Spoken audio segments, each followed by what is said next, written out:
Welcome to Flourish-Meant, the podcast on living life as you are meant to, so you can flourish.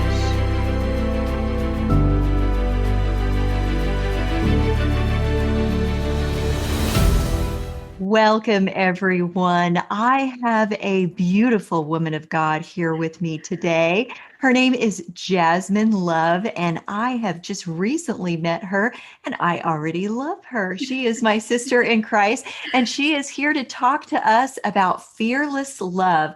Let me just tell you a little bit about Jasmine. Jasmine took a break from hosting her radio show, Rhythm and Praise, for a little while. And when she did so, she wanted to focus on her new marriage and motherhood. And she realized that what was missing was not just in her life and her marriage, but it was also something other people were missing as well. And that was sex appeal. So she created Creme de la Intimate, an intimate apparel boutique that features sensual nightwear, lingerie, and loungewear, along with a safe space blog and podcast called Bedtime Stories that addresses topics about intimacy and womanhood for women of faith. I love that you are addressing this topic, Jasmine, and thank you for coming on Flourishment today. Tina, I am so happy to be here and so excited to share my story because I feel that we kind of shy away from it in a lot of instances, but it's something that every marriage, every woman definitely needs. There are so many reasons why intimacy is a difficult topic for women, and it seems to be even more of a difficult topic for Christian women. Why do you think women shy away from the topic of intimacy when they are Christians? I feel that because society, because the world, media has portrayed a sexiness and intimacy with this provocative world. And it's something that we as Christians, we don't want to be associated with anything that is not of God. And so sex, because of society and media, it's portrayed as something that they do, the world does, that they engage in. And we're taught to stay away from sex. You're not supposed to do that until you're married. You're not supposed to look sexy. You're supposed to cover your body and things like that. And so because of how culture, society has portrayed sex appeal, and intimacy, it's become taboo.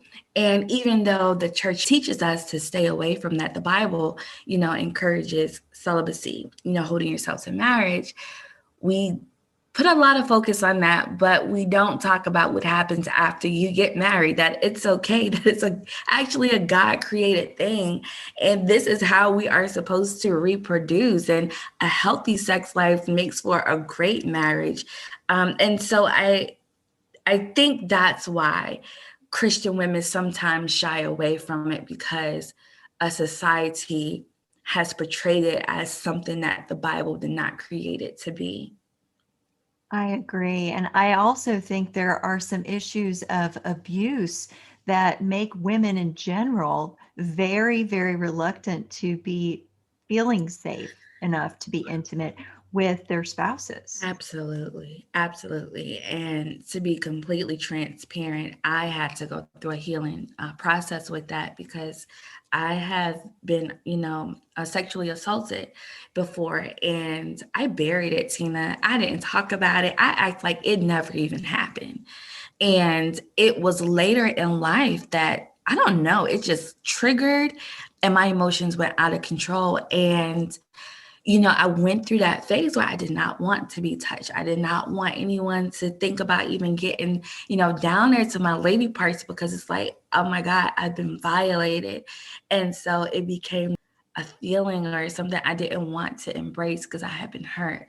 And I had to go through a spiritual healing process to feel whole again, and that's important, because sometimes people can get in the middle of their marriages and not realize that they're being triggered, and their spouses, they don't understand, why their wife doesn't want to have sex. She's, standoffish and jumpish when it comes to being touched intimately.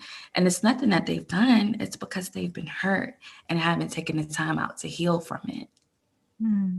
So, as spouses, we need to be sensitive to one another and where our emotions are triggering us to feel that we need to be disconnected instead of connected. Sometimes fear is getting in the way of us becoming more intimate emotionally and physically with our spouses. Absolutely. And I've learned that for me, when I think of love, I can't put fear in my love. I feel like for me in my life, there is no fear in love. And when I fell in love with my husband, I had to trust him to love me the way that he was designed to. And also trusting myself to love him in the same way and not holding him accountable for things that's happened in my past. Oh, Jasmine, you just said something so beautiful, trusting him to love you the way he was designed to. That was a really great line. I want to make sure everybody heard that. And that is what you're all about, isn't it? Helping people to love and be loved the way God designed that closeness and intimacy without all of the enemy's attacks and wounds and division getting in the way of that. Yes, so I recently went through this season where we're newlyweds. Let me put that out there. We've been married 3 years now, so we're still newlyweds in a sense. But I went through this season where I was like, okay, God, I need you to help me learn how to love my husband better. Don't feel like I'm doing a horrible job, but there are some things that I always don't understand. And I want to be his helper. You know how you created Eve to be Adam's perfect helper? How can I be a helper to my husband when he's going through tough seasons and not a hindrance? Because if I make it all about me, I'm going to nag. I'm going to nitpick. Why are you doing this? Why are you acting this way? You're acting different. Your energy is off. And that's going to cause more tension because I'm approaching him with a defense fear of, okay, you're acting different. I don't like it. I'm going to attack it or I'm going to protect myself. I put up this wall. And so now we're fighting each other in our flesh. And, that doesn't lead to anything healthy. And so it's like he's still a human.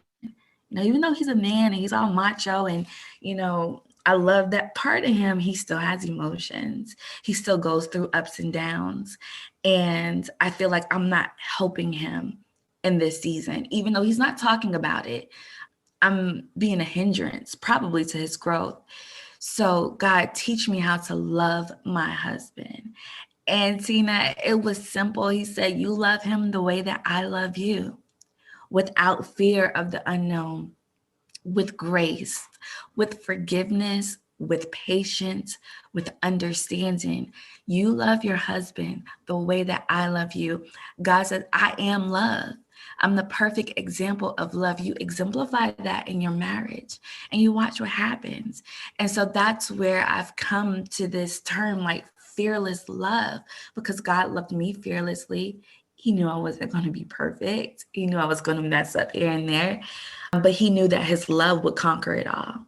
It's the greatest thing. And so I had to learn how to put myself aside and love my husband, not based on how he loves me, not based on what season we're in, but love him as the man of God that he is. He's God's child too, and so it was a season of putting aside the distractions, put aside the doubts, the fears, the unrealized expectations, the things that may have let you down. Put aside your frustrations and show him love, embrace him. I look at being his wife as a calling.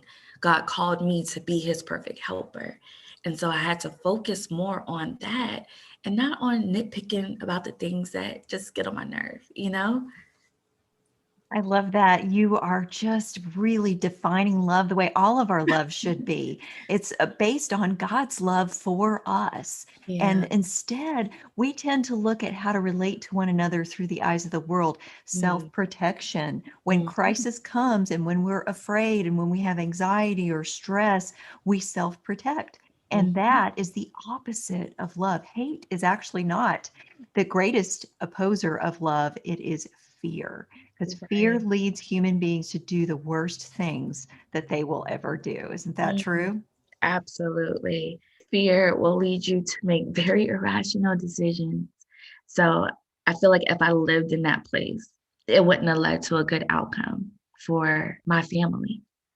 So, as we're facing times of crisis and fear and stress going on around us in the world and in our households and in our daily lives, how do we get past that? How do we combat that in order to stay unified in our marriages? Do you have some tips for listeners on how to even begin to do that? Because that's not as easy as it sounds. For me, it starts with loving myself, self love. I feel that when you are good, when you're in a right place, you're spiritually strong, you're happy, you're taking care of yourself, self love, self care. When that's at an all time high, I feel that everything around you naturally benefits from it. So I start with me, making sure that I can handle, that I can carry the weight, that I'm not carrying so much of other burdens that I can't help carry my spouse's burden.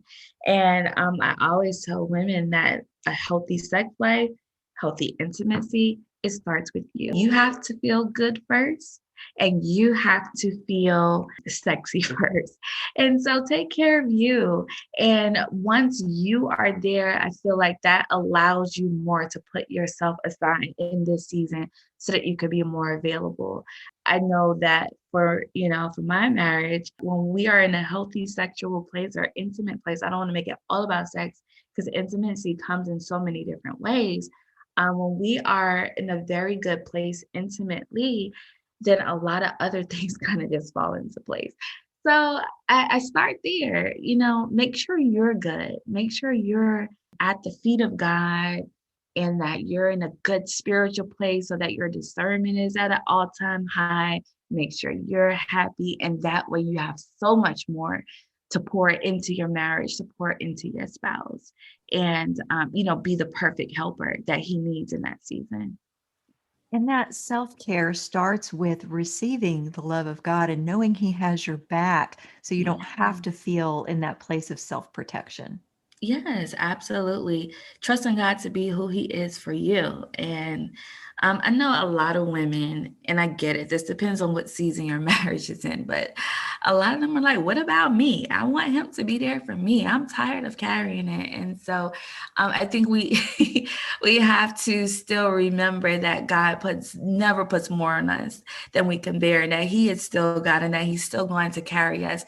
And that as we are sowing into our husbands, we are going to reap the harvest that God has for us, that He's never going to leave us lacking or without. So don't make it about you so much. You know how in ministry you pour out so much, God will take care of you as you take care of His people. And I feel like that's the mindset that we have to adopt. It's not always about us. And God will turn it around. When you're in that weak place, your husband prayerfully will give you that same support, but we kind of gotta, humble ourselves and realize that we are serving the kingdom when we are serving our marriages. That's a really good point. Serving the kingdom as you are serving your marriage, because you are simply imitating Christ when you are laying yourself down and trusting that God is going to be all that you need in your life, and then allowing Him to pour Absolutely. through you, because it really, all of our needs are met from God. Sometimes He pours it through us into our spouses, sometimes He does it directly, but we can always trust that our needs are going to be met emotionally and spiritually from God, the original source. Absolutely. Absolutely. So, what are some practices that we can anchor our marriages in to make sure that we are more defended against the attacks of stress and the enemy directly at us trying to divide our marriages? Making sure that the care of your marriage, how I talked about self care for yourself, the care of your marriage should also be a priority. I've read in a book or a devotion that, a lot of times we say we take care, it's God kids, and then, your marriage get whatever is left over. But we have to turn that around. I've read that it should be God, your marriage, and your kids. Your kids are never going to go lacking. So I think that we have to prioritize the care of our marriages, and prioritizing sex appeal in our marriages as well. When we get ready for our day, we go outside and we do a lot to be ready for our presentation or how we're going to face the world. But we don't always do that with our marriage. We forget about the dating part and the appealing part and to keeping it spicy part. And so, no, I'm not saying go to bed with a full face of makeup, ladies, but take that time, even if it's just a little lip gloss, even if it's just a little spray or perfume to smell good as you're putting on your sensual pajama sets, or if it's that type of night, the lingerie. I say you put in that same effort. We have to stop giving our marriages the last of what we have left and give it top priority effort. Continue covering it in prayer, fast and pray together, and just everything that you did to get in that marriage. Continue doing that throughout the course of the marriage. That's what I'm finding is the most important thing.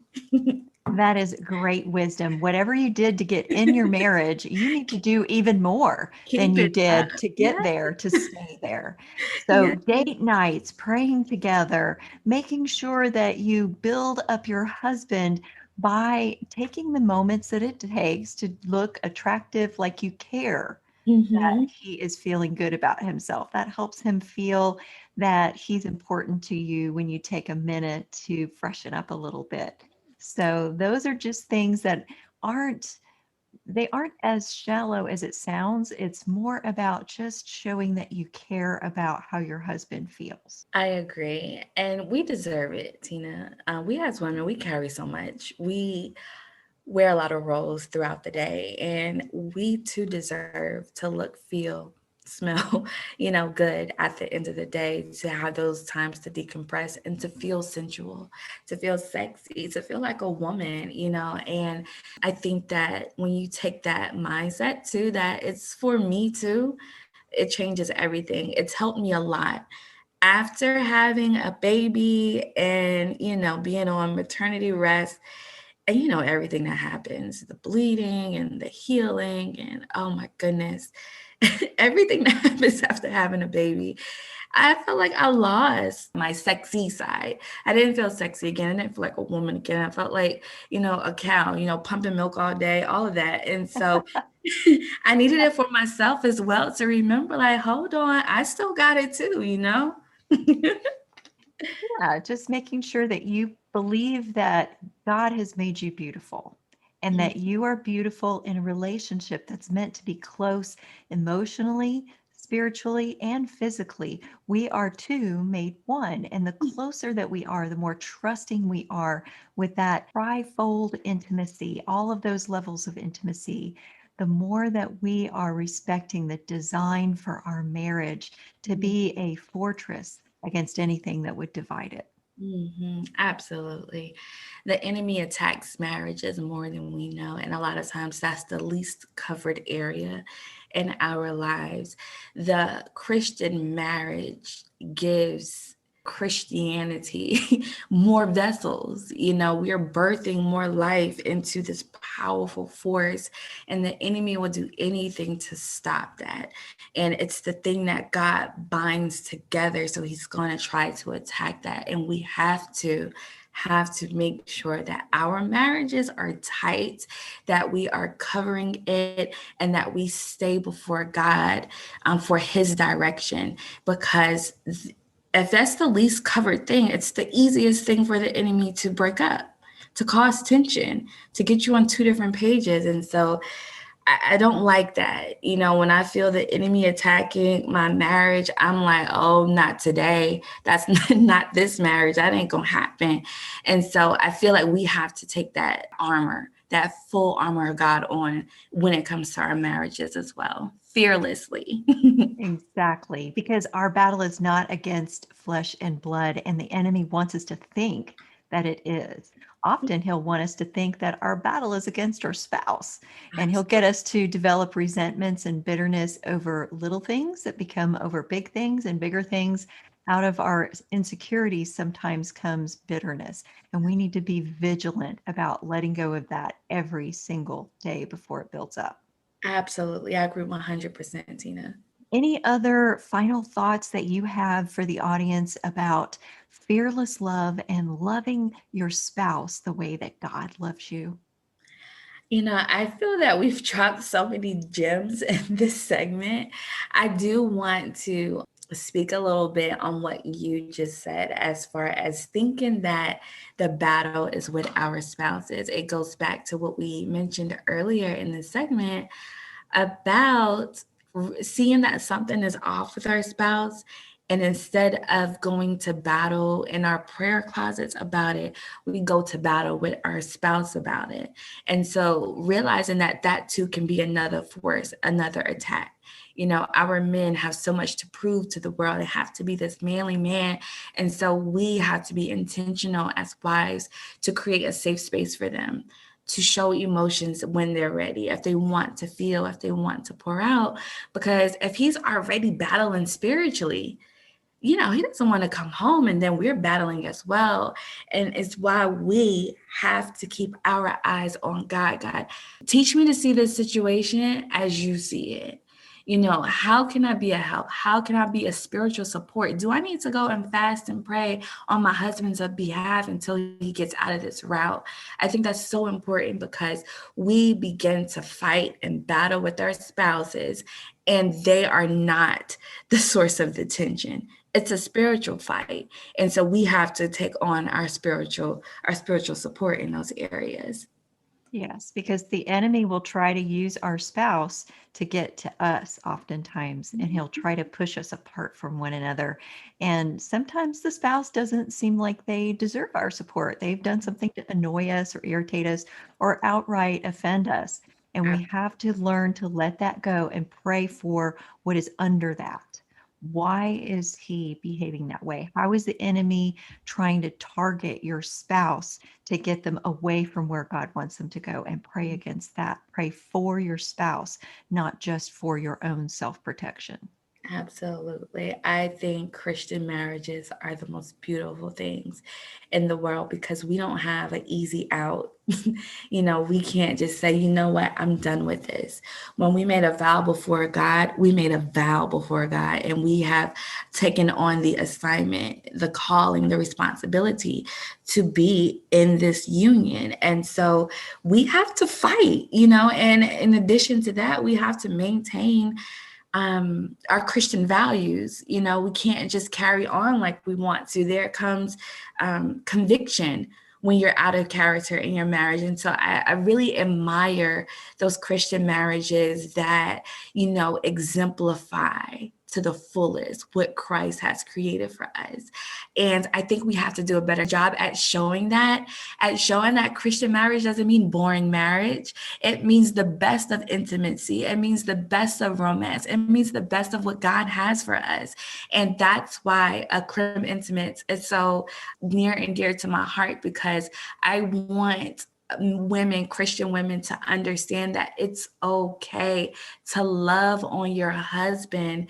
God created this. You're not defying anything. You're not being foul. This is your spouse. This is when you're supposed to have sex. So enjoy it and enjoy your marriage. It's a beautiful thing.